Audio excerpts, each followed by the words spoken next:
Don Höglund is a veterinarian and an animal behaviorist. He's done work with dairy farms and large animal behavior all around the world. Don, you're here at the Pacific Ag Show speaking specifically to dairy producers. When we think about doing animal behavior and learning about how animals learn, is that key to being more efficient in our stockmanship?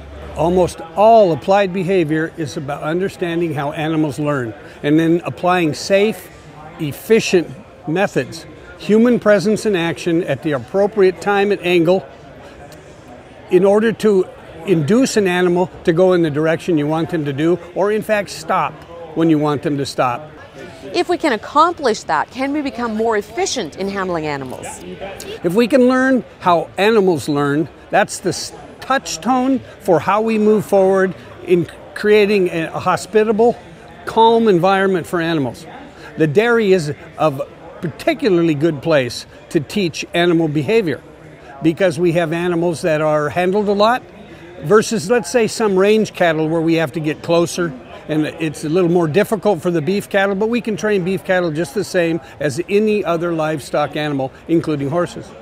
When we talk about efficiency for dairy animals, can that mean an increase or better milk production? If we lower the energy on any animal's life, we're going to see optimal production. Whether it is better or whether it is more is up to the geneticist and the nutritionist. What dairy stockmanship does as applied behaviorist is help you get the milk that you've produced on the dairy that is in that udder today. Don, you've done work with dairies large and small all around the world. What kind of gains have you seen from making sure all employees are better stockmen? The first and critical element is that everybody understand that animals learn from each and every person on the farm. That means everybody needs to be consistent, doing the same kind of things at the same time, working together.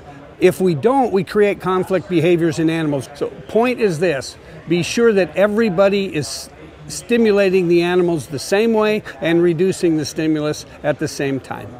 So if one person doesn't do the pattern right, can you then be teaching the animals less desirable behavior? There's no great evidence and no substantiated evidence that cattle unlearn anything. They relearn. So we can retrain them, but if they learn a behavior that is out of control or uncontrolled, it's very hard to remove it. They will always be stimulated by that very kind of stimulus. In your seminars, you encourage people to remember at least 5 things. Can you share a couple of the most common ones you'd like people to remember? One is avoid pain at all costs.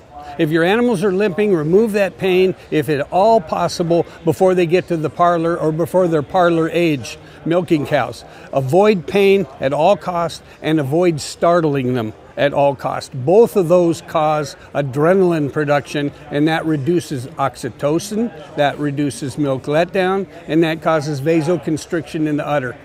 Avoid it at all costs. Where do you learn that? In the calf pens.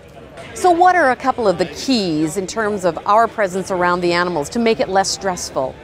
Well, one saying holds everywhere in animal training, and I'm an animal trainer. Calm people have calm cattle. Now, it's true they can become too docile on a dairy farm, so don't overdo it. But we want cattle to walk everywhere they go, continuous with continuous flow, all the way to the destination and home. So is good stockmanship a real valuable key in livestock production? If you can lower the energy in a cow's life, you will get the milk production and the calf production that you intend to get, what the genetics will prescribe for you. If you want more milk, you'll improve the genetics. If you want more milk, improve the nutrition. But if you want the milk you produced, lower the energy in a cow's life, and you will get it. Thanks so much, Don. It's been a real pleasure talking with you. I've been talking with Don Höglund, veterinarian and applied animal behaviorist. At the Pacific Ag Show, I'm Diane Finstad.